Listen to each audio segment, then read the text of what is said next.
Odd Conduit Media. What's it gonna be? You are now listening to the Hyrule Podcasters!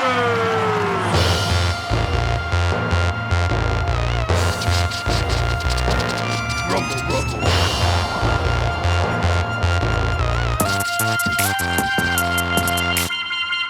Ahoy, mateys, and welcome to another episode of Hyrule Podcasters! The podcast of the Windfish. I'm your co-host, Pat. And I'm your co-host, Ben. On this Let's Play, we venture through each game in Nintendo's Zelda franchise. Yep. We're pretty practiced gamers, but we're not experts or purists. We're just experiencing each game start to finish. And this season, we're finally playing The Legend of Zelda, Link's Awakening. And we hope that you enjoyed last episode where we read the manual to you, because that's an important thing to do. But in case you were like, I'm just going to skip that, we're getting into the game today, so no worries. Yeah, you can go back and listen if you want. You can pull up a quick PDF of the menu yourself if you want. It was a fun read. Definitely a fun read. So, Patrick, how you been since last week? Good, chilling. You know me, making music, hanging with the cat. Been getting spooky. Definitely. It's spooky season. We're recording on Halloween. Season. We're recording on Halloween, yeah. I was Binks for a Halloween party. I don't know who that is. From Hocus Pocus. And Crystal was Billy Butcherson, the zombie. Everybody always picks the Sanderson sisters from that movie. So we went with some very important unsung heroes. I have not seen Hocus Pocus. Yeah, I hadn't either. I know that it wasn't. I think our parents didn't want us doing anything witchy. Yeah, it just wasn't in the rotation. Yeah, and I feel like it was fun. I watched it for the first time a week or two ago. It's a fun movie. Good. Do you do anything for Saturday Halloween? Saturday nights, my brother and sister-in-law had a baby party, not a baby shower, to be clear. They had a baby party for their soon-to-be baby. What's the difference? I don't know, but they were very adamant that this was not a baby shower. It was a baby party. It was just like a party. It was a Halloween party, but like there was a set of balloons that said Jack because that's the baby's name. I kind of feel like that was the only, and then people brought presents, but they did not open presents while everybody was there because I think everybody hates that. I don't know, but I'm pretty sure that people, it's just a very cringe thing to do to open all the presents that everybody's sitting there. Oh yeah, now that I'm thinking about baby it out showers. loud, Yeah, it's kind of an awkward situation. It is very awkward. Very awkward. So we were there Saturday night, and then Jen and I both had races to run on Sunday morning. So we boogied a little early. And then last night we watched that new movie Barbarian. Cool. On HBO Max. And it was excellent. Highly recommend. Very spooky. Very freaky. Very spooky? Very spooky. Okay, cool. Maybe I'll check it out tonight.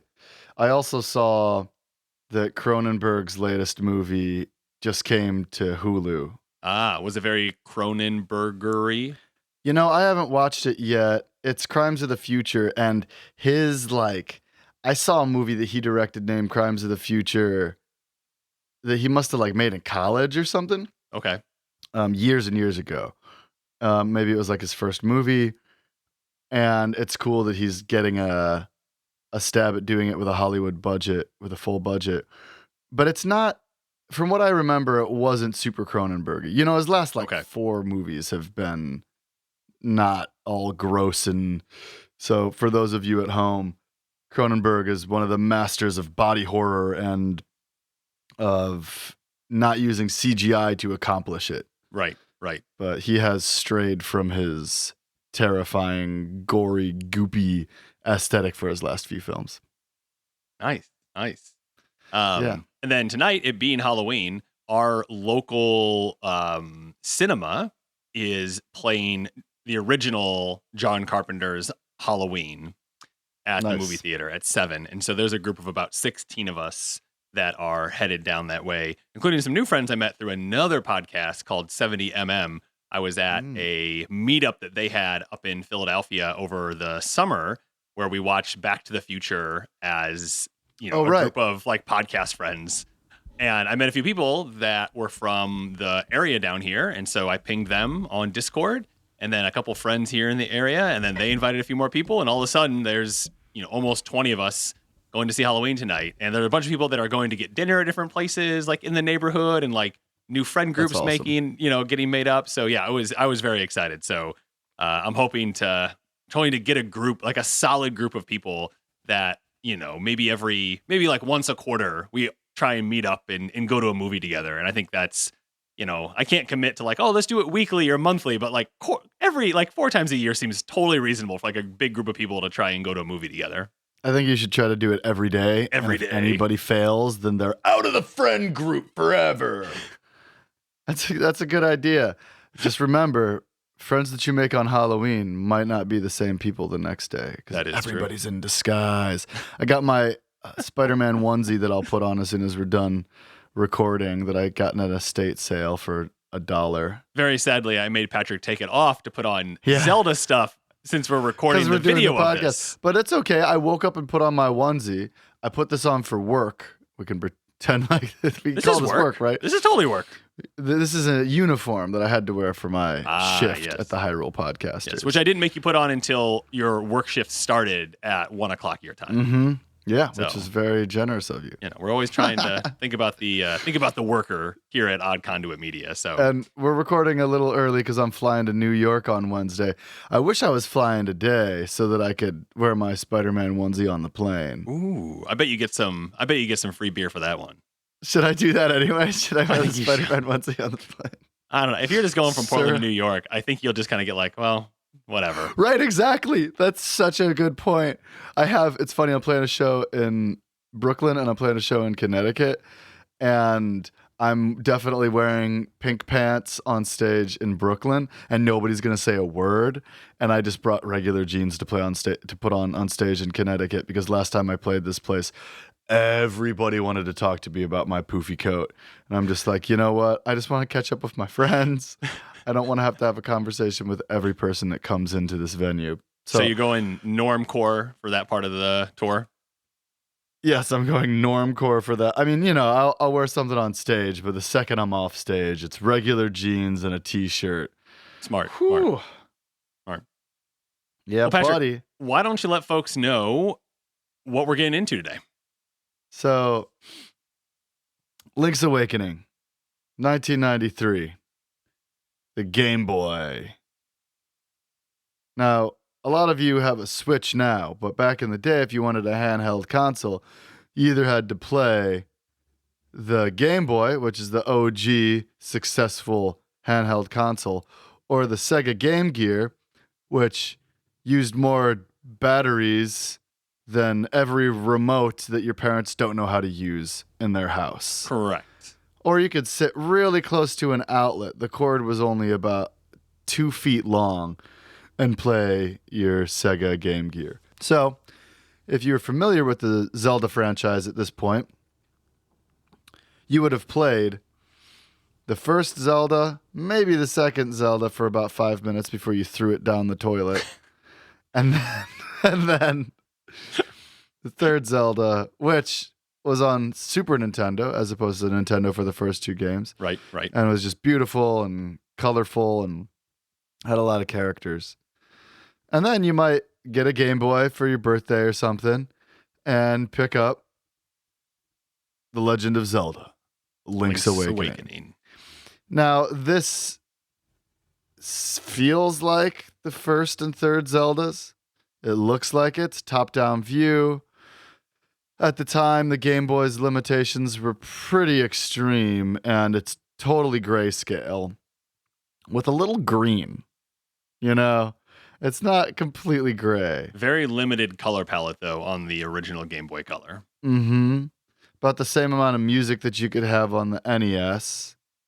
And a very tiny screen. Nonetheless, a fantastic game. I spent hours playing this game. And if you were a little brother, like I am, with an older brother that was very good at video games, You might find it relieving that you had your own console in your hand and you could lock the door or play under the covers with a worm light. See, that's what back in the day before we had a backlight on our Switch or our DS or a Game Boy Advance SP, which is where it was introduced, I believe, you would plug in an extra attachment that hooked around and shined a light on the screen itself. And these were like, this is mid 90s. So these things are, plastic and glittery, and they're exactly what you're envisioning right now. I remember having a really good translucent purple worm light. Nice, very nice. It was great. And the batteries lasted pretty long in a Game Boy.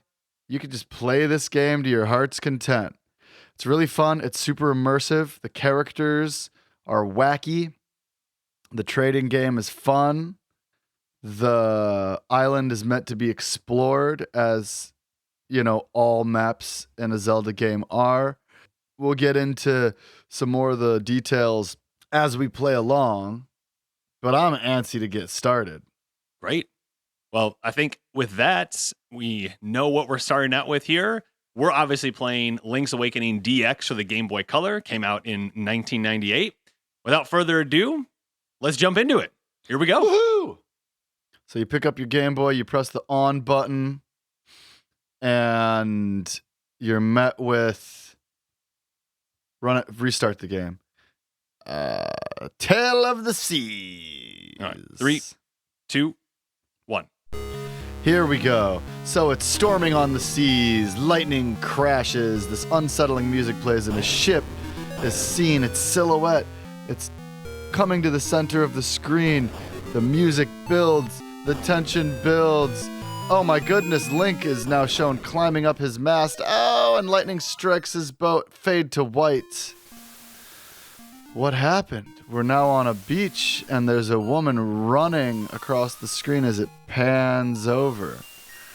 We can only assume, with the palm trees in the back, that yes, Link has washed up on the shores of an island. And this woman walks up to us and tries to shake us awake. To no avail, pan up to the top of the mountain. Clouds covering a giant egg with big pink spots on it. In the clouds, what's happening? The Legend of Zelda Link's Awakening DX, 93, 98, Nintendo. And we hear that music that we're oh so familiar with. It really just pulls us right back in to Zelda. Look at the colors. It's beautiful. So now we have the option to start a new character. We already got BB up top. So we're going to... What are we naming ourselves this season, Ben? It's on you. I know. So apparently if you name yourself Goopy... We're going to be Goopy. I thought you'd like that. I love it. So apparently if you name yourself Zelda here, you get different music that's a lot more intense. And we'll hear something like that music later. In the German game, if you name yourself after the guy who translated it, you get this wacky techno music. Maybe I'll play it in an intro in an upcoming episode. But for now, let's start the game. Oh my gosh, I've been waiting forever for this. So we come to in a little house with 2 twin beds, and the woman that rescued us is next to our bed, and we are restless and awake and look at her and blink. What a relief. I thought you'd never wake up. You were tossing and turning. What? Zelda? No, my name's Marin. You must still be feeling a little woozy. You're on Koholint Island. Link jumps out of bed, ready to go to action. Follow the lane south to reach the beach where I found you. Since you washed ashore, lots of nasty monsters have been in the area. So be careful, okay? All right, we'll be careful. Let's go over and talk to what looks like your dad with a big shiny red nose. Well, Goopy, you finally snapped out of it. Name's Taryn. Hope you're feeling better. What? How do I know your name? You think it's weird, eh? Well, I saw it on the back of this shield. And we raised the shield above our head. You got your shield back. That's awesome. So we can press the button and repel enemies with the shield. Now, as we mentioned in the last episode, you have to press the button to use the shield. It's not a passive mode. What are you doing? Go smash some pots, bro. You gotta smash the pots. Wow, this looks pretty heavy. You won't be able to lift it with just your bare hands. So this is a problem in this game. Every time you approach an object you can't lift, it tells you that. And I will, wow, this looks pretty heavy. And I will not be reading it every time, but just know that if you're playing along, you might run into this. So we got some cuckoos out here. There's a chicken and this little house. Just a little modest one-story house, kind of resembles your house in A Link to the Past. Whoa, We make our way to the left, and there's already an Easter egg here. Yeah, so this is a chain chomp from the Super Mario Brothers game. Yeah. Who is here as what looks to be some kind of guard dog. So let's go on and see what's going on here. Like a pet, perhaps. Oh, there's a nice lady in here and a little maybe. Yip, yip, yip, yip. Little baby chain chomp screaming. Ooh, hoo, hoo, hoo. My Bow Wow is so proud of his fine fur coat. All right, so... I always thought chain chomps were covered in, like, cannonball material. Oh, look, and there's a little one in here. Makeup, jewels, dresses. I want it all. Sigh. And some new accessories would be nice. I feel you. I understand. I'm also a material girl living in a material world. We also have, like, a fox on the screen. Yeah, very cute-looking fox. So we head north, and we see another cuckoo. Oh, we got a pond. Guy fishing. How about some fishing, little buddy? It'll only charge you 10 roops. Well, we don't have 10 We roops, don't have so any money at all. you have to have more passion. Live a little. Facts. All right, well, Marin told us to take the lane headed south back towards the beach. So we're just going to keep following this lane and see where it takes us. Oh, and we're no longer in the village. There's some little boys playing catch right here. Hey, man. When you want to save, just push all the buttons at once. Don't ask me what that means. I'm just a kid. I love how they, like, break the fourth wall in this game. It's so funny. So funny. Well, it seems that after you save, you will start at the last door you went through. I'm not really sure why that is, because I'm just a kid. It's like creepy. They like know what's going on. Oh, look, we're in a library. All right. And so if you've played Link to the Past, you will see, if you're in this room, that just like in A Link to the Past, there is a book up on a shelf that we cannot get. It's not so a when we go up chest. to the What? bookshelf, it says, "This is not a chest." What? You knew that? Okay. So they're definitely being metatextual with us here very early on. Super metatextual. It's like kind of eerie to the extent like those kids. I don't know why I have this information. Pretty freaky. So then what you have here in the library, we're not going to go through the whole thing because we don't want to bore you, but they have things like selecting the item that's right for you. Read this book. And so this is where you're able to come and learn about how to play the game. So if you didn't read the manual and you're kind of confused, there are 8 books in there that are going to walk you through a lot of the basic controls. So here we have a sign, so we could head east towards Tail Cave, or we could head south towards Toronbo Shores. And Marin told us just to follow this trail, so we're just going to keep following this trail down. We hop off the ledges. We see our first little itty bitty enemy. And that little bitty enemy is the classic Octo Rock. They're a little red in the DX version of this game. This sign says, "Beware of the sea urchins. Don't touch them with your bare hands." Well, I have person hands. So I will tell Don't touch you 'em with that. that when I was younger, I can remember this taking me so long to figure out what you had to do here. So what you have to do, and this teaches you early on that you have to activate your shield, unlike in other games. You have to hold the B button down, get the shield in front of you, and then you're able to move these Oh, you can just push it. urchins. Yeah, so looking at this from the context of how does this game teach you how to play the game, we have books, we have a sign telling us to use our shield for the sea urchins, but not quite giving it away. We just encountered some levers, by the way, which you might remember from... Classic levers. Yep. And here we have, a sword that we almost got. Woot hoot! Woot hoot! So, you are the lad who owns the sword. Now I understand why the monsters are starting to act so violently. A courageous lad has come to wake the windfish. It is said that you cannot leave the island unless you wake the windfish. You should now go north to the mysterious forest. I will wait for you there. Hoot! Goodbye, Owl. Thanks for all the information. Let's pick up our sword. Yes, and energy surges into it as we hold it above our head. You found your sword. It must be yours because it has your name engraved on it. Wow, it says Goopy on the sword. That's incredible. And we get this epic music. We do the spin attack, killing an enemy, giving us our first blue rupee that gives us 1.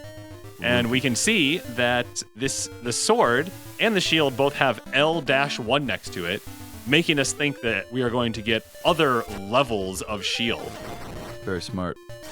And just like in the game A Link to the Past, we have our whirlwind attack or our spin attack that does double the damage of our standard attack. Which you might remember they invented because Link could travel diagonally through a screen, but couldn't attack diagonally, and they were trying to figure out how to make that work. So they added the spin attack, which then is present in every Zelda game, except for the abomination that is Zelda 2. So we're going to keep heading north towards the mysterious woods. We have a sign here that says Mysterious Forest. It's a little bit mysterious. Very funny. They're being really cute here. Oh, we got the owl back. Friend again. Hoot! Oh, brave lad, on your quest to wake the dreamer. Welcome to the mysterious wood. Much of mystery you will find on this uncharted Koholint Island. I'm afraid you may find it a trifle difficult to leave the island while the windfish naps.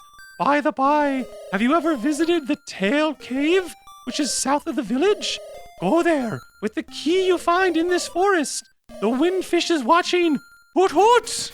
So just let me, before we enter the forest. Yeah. We have been told now multiple times that we are the reason that, or that coincidentally perhaps, there's a bunch of monsters that showed up when we showed up, which I find very accusatory, and I won't stand for it. There you go. Good. Gotta stick up for yourself, you know. Here we go. We're in the mysterious woods. So we immediately encounter a moblin, and one of them drops a heart, and the other drops what looks like an acorn. You've got a guardian acorn. It will reduce the damage you take by half. I probably only have to read that message one time in this entire game, right, Patrick? Yeah. They'll only display that once ever. Right.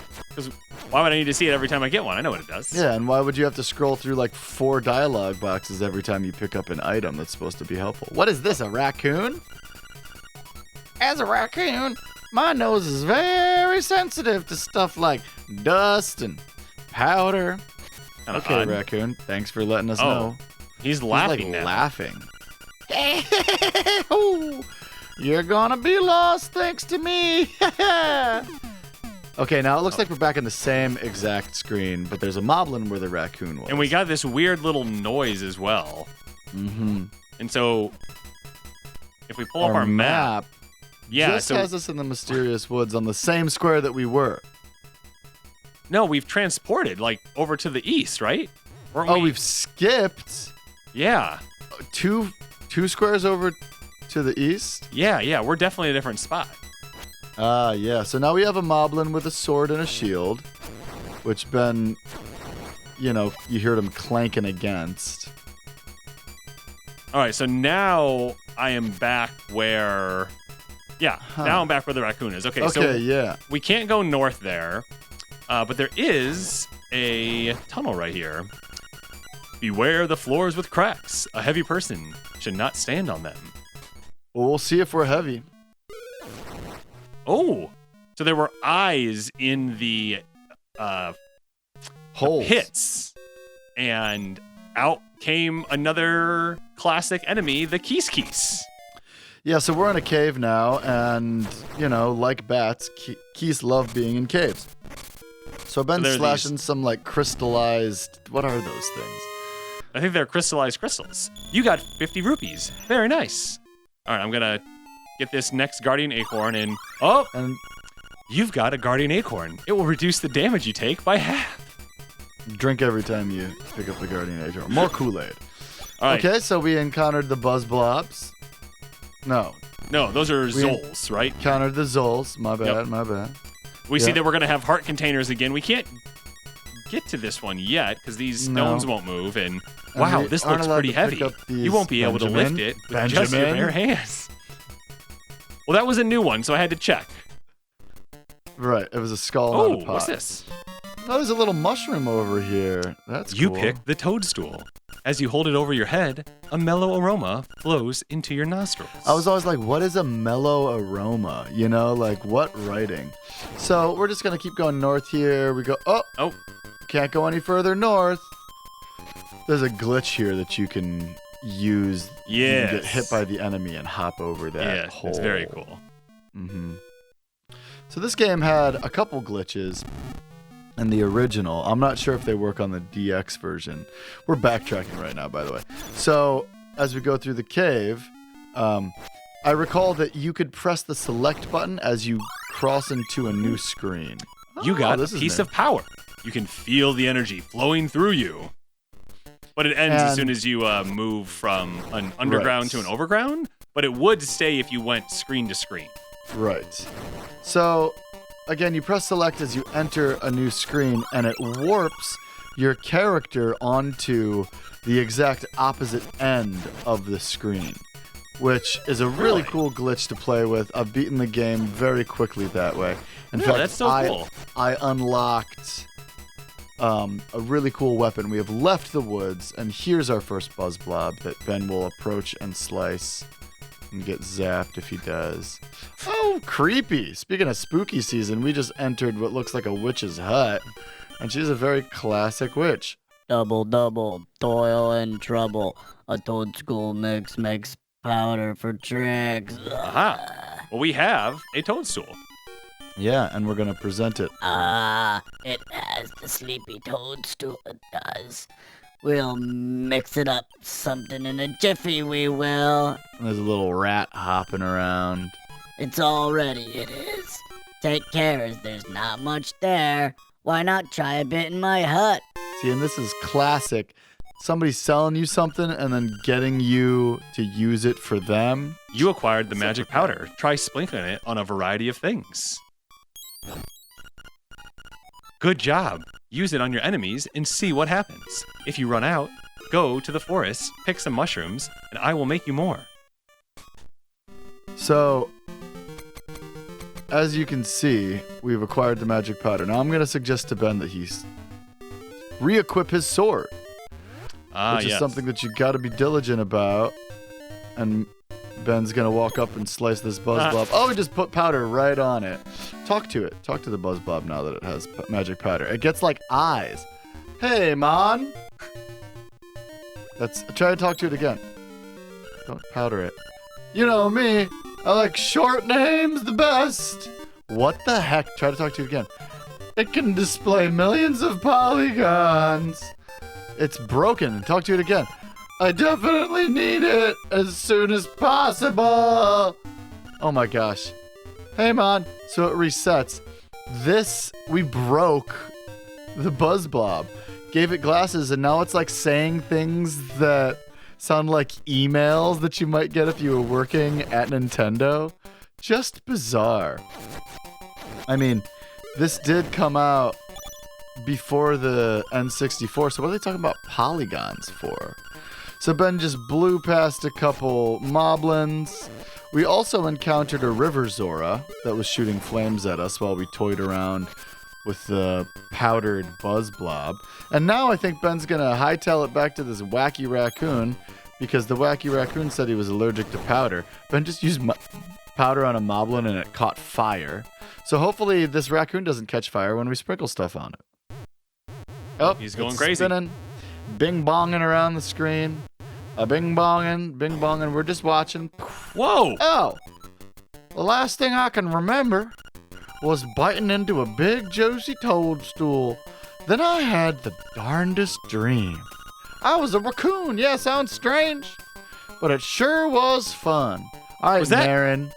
Wait, You're is that wild. Marin or is that Beetle? I think. Oh, hold you on. know I what? think it's Beetle. It's Beetle right next to Marin. Oh, They must have been raccoons together. They must have been hanging out. What you got for us, Beetle? Let's get down to business and talk about what's really got us excited. The new season of the First Encounter podcast. First Encounter is a video game podcast where best friends Haney and Chris take turns making each other play the games that helped formulate them as youths. In season 2, Chris takes over the controller as Haney forces him to play the Legend of Zelda Majora's Mask for the first time. Listen in as Chris tries desperately to understand what's happening in this game. They'll laugh, they'll cry, and they'll definitely make you feel something too. Check out First Encounter wherever you listen to podcasts or at www.firstencounterpodcast.com. You have to include the www, otherwise it won't work. Thank you. All right, so we Thanks, head Beetle. north of screen, and Ooh, we see a treasure chest. Got some. Oh, you got the tail key. Now we can open the tail cave gate. That's awesome. Here comes And our we get our friend the owl. Woot! Take the key and go to the tail cave. Retrieve the instrument that is hidden there. Go now. The windfish is waiting. Woot! All right, the windfish is waiting. All right, so What an odd and mysterious name for a creature. I know. The windfish. So I will be making our way back south, and the big question is, will I turn right at the correct time, or will I turn right too late? That is usually what happens to me. Yeah, it's easy to just get a little bit turned around in this game. yeah. They build up these barriers. Ooh, Ben's gonna jump down the well, it looks like. I love how they use that same thing from the last game. Yep. You got a piece of heart. Press select on the subscreen to see. So we got our first quarter of heart. We're gonna be collecting heart pieces and getting full hearts. You know, I love just walking around slicing bushes. It's so much fun. So It there's feels some, good. Yeah, there's some pits right there that we can't get over, so we gotta continue east. Slicing up octo rocks. Hey.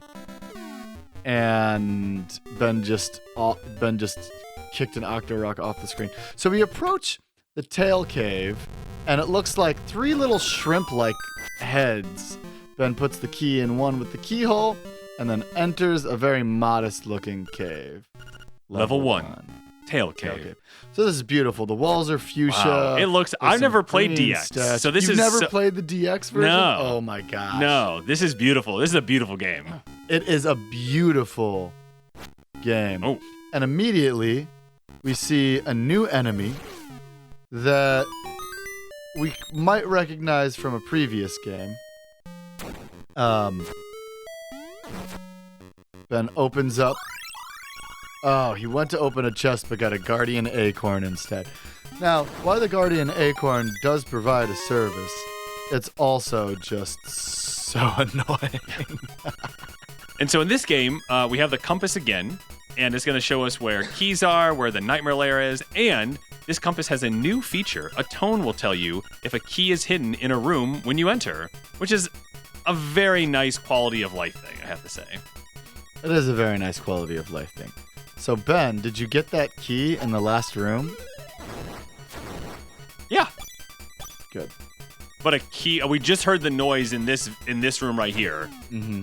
and so we kill all the Exactly. monsters. So there was a key in the last room, and we didn't hear the noise because we already got it. But in this room, bang. Kill the monsters, hit a switch, get a small key. So Pretty we can go left or right. So we're gonna go left. The door is closed behind us. There are 4 keys here in the middle. Mm-hmm. We're gonna knock Light them work. out. I mean, this first dungeon doesn't seem to be posing that big of a problem.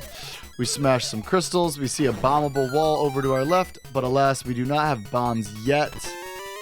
We get some rupees. It looks like we're probably gonna cake up. It probably looks like we're gonna stack. Yep. We're gonna make some rupees in this dungeon. Ben Ooh, we got a slices the sling keys. blade. You see that right there? blade trap. Yes. We have a sling blade. And we go through the door that we unlock with... And so we have, these are bubbles? Are they called that in this game, Patrick? You know, I'm just going to assume that they're called that in this game. So As now we have pull our up first the kind of character list mini at puzzle. ZeldaDungeon.net. And all we have to do is push a block a little bit and it opens the door for us. But again, they are trying to show us kind of how to do this. So next, we're in this room where it has some bad guys that kind of charge at us with spiky helmets. And if you try and hit them, you can't do anything. They're bad guys. They also don't seem to fall in the pits. So what you have to do is if you hold your shield out, they will flip over and their spongy underbellies are exposed and you're able to slice them. And when we do that, we get a set of stairs headed down into a dungeon. And what is this, Patrick? Oh my gosh, there are Goombas in this game That you can jump on. that you can jump on. I love seeing Mario characters in this game. Okay, and we exit the underground dungeon lair. So there's a heart floating. It looks like it has wings. We have What's two sling going on blades, there? and they got me. Did you get got? You got I got. You got the Rock's Feather. It feels like your body is a lot lighter. So, in my mind, this is the revelation of the game, is Yes, the Rock's Feather. it is. Yeah. It's so exciting because we are just hopping down the corridor now. And so all of those pits that we saw earlier, we now just get to jump over everything. And like it immediately opens up the world. So we're back in Yeah. the room with the spiked beetles, which is what those are called. We can take a little jump, skip over this pit, and we can slice in midair, which It's is so just cool. So satisfying. It's so cool. It's very satisfying to slice in midair. I absolutely love it. Go past the mini Moldorm. A lot of these enemies we've seen before. So we got another small key, which is always a good thing. There's to do. another key that we can't quite get to yet. Just out of reach. And we go into a room with some more keys. As Ben likes to say, keys. And we're jumping over pits. We unlock a block. Yeah, it's our That had a first block keyhole in gate. it. Yes, I think that's something new for this game. And now we got the nightmare key. You've gotten the Nightmare's key. You can now open the door to the Nightmare's lair. And it kind of has like cat ears on it. Maybe horns. Yeah, definitely. All right, this So we make our way Guardian back. Acorn music is driving me crazy. Yep, I avoid the Guardian Acorns. So these are called sparks, not bubbles in this game. Ah. And I think the distinguishing feature is that they glow black and white. I don't know. Same thing. Ooh. All right, so what do we have here? these enemies, three of a kind, are one of the hardest enemies in the game because you have to slice them. Now, this is a puzzle that we would have solved with the help of a hint, perhaps. You found Now we the have a beak. stone beak, and we have to find the owl statue that belongs to it. So we take what we got out of this treasure chest, and we walk up to the owl statue in this room. And I'm directing Ben back into the room. And it says, turn aside the spinned ones with a shield. So it's giving us hints. So this is going to be a thing throughout the whole game where we get these owls' beaks, and then we plug them into the statue, and it gives us hints about the dungeon. Just some of the things that you have to do to get through these dungeons are exceptionally obscure. And so having Including a the hint, three of a kind, like how are you supposed to know that you're supposed to slice each enemy until the correct thing displays? Where are you going? Ben exited the dungeon because the acorn music was not stopping and it was giving him a headache. So this is really cool. We made a chest up here. So in this room, ooh, at last you got a map. We got a map. It's been too long since I said that. I know. So this is cool. Ben enters a doorway that is the shape of a person. Yeah, it's a one-way doorway, so you can only come one way through it. Ooh, and Ben just got messed up. I did. I was a little lazy. A skeleton, and he's just not even trying. Ooh. Oh, and we have our first mini boss. So this guy is super goofy in my opinion. He is very goofy. Oh, and you already killed him. He's got big old lips and a little thing on his head, and he pushes this rolling spike trap back and forth that you have to hop over. Now, in the middle of this room is a warp point that if we go through will take us back to the beginning of the dungeon, just in case we need to leave and get some special stuff. Now, we are in the room with the nightmare door, and there is a staircase leading down into a dungeon. So we go down here, and we find that whoa, there are skeletons, human skeletons, hanging definitely human from chains, which is awesome. I just very love how morbid this is. So we go through, and we are met with outsider Moldorm. Now, we recognize this guy from the last game. We gotta slice its tail. It's getting Ben pretty good. Ben's getting got. Oh, but he's got about 5. He's hopping all around. He's got about 5 hits in, and he gets the Moldorm before the Moldorm gets him.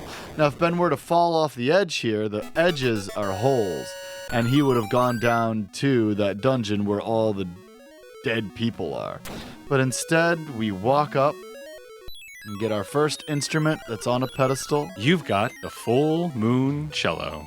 And we listen to the beautiful music of the full moon cello. Ben's dancing, I'm dancing. Everybody's having a great time. And it fades to white. Swamp. A path opens in the blues. So we have a little hint here that we gotta go to the swamp, I guess. But I think that for now, maybe we should give it a rest and take a big windfish nap. We've started the game. We crash landed on an island after getting struck by lightning. Marin rescued us, nursed us back to health. We woke up. Taryn had our shield ready for us. We went and we found our sword, met the owl. It was a great voice. I love listening to the owl talk. Everybody loves the owl talk. That's what I've heard. We went up to the mysterious woods, the mysterious forest, and got a little lost, but with the help of a toadstool that a witch turned into magic powder, we were able to sprinkle some magic dust on a wacky raccoon, turn it back into Taryn, who is being a little experimental with the mushrooms in the woods. Let's just put that out there. Come on, guy. It's a little dangerous to be eating mushrooms. But we used that to make our way through the woods, find the Tail Cave key, enter the Tail Cave. Ben made light work of this dungeon. We met some enemies that were familiar, including enemies from Mario, which is Very really weird. cool that they popped in Easter eggs. We've already met Chain Chomp and a Goomba, which we smushed the Goomba. And Ben made light work of the Moldorm. And we are already on our way to a very fun adventure here on Koholint Island. How you feeling about it, Ben? I'm feeling great, and I can't wait to get to the swamp, whatever that means, in next week's episode of Hyrule Podcasters! Thanks, everybody. See you next week. We back. We're back. Pew, pew, pew, pew, pew, pew, pew.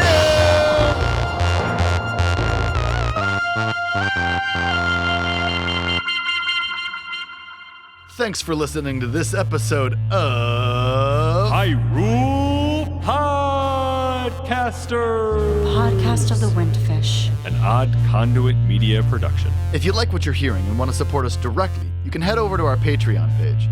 We'd also love to see you in our Discord. You can find us on Instagram and Facebook at Hyrule Podcasters and on Twitter at Hyrule Podcaster. As always, this episode was produced by Patrick, and we'd like to thank LT Headtrip for composing original music for the podcast, including our theme song. If you want to play along, you can find Link's Awakening DX on Game Boy, Game Boy Color, or the 3DS via their virtual console. The Nintendo Switch High Definition Remake is also a great option to play along. And be sure to rate and review us in Apple Podcasts, Spotify, Stitcher, or wherever you happen to listen.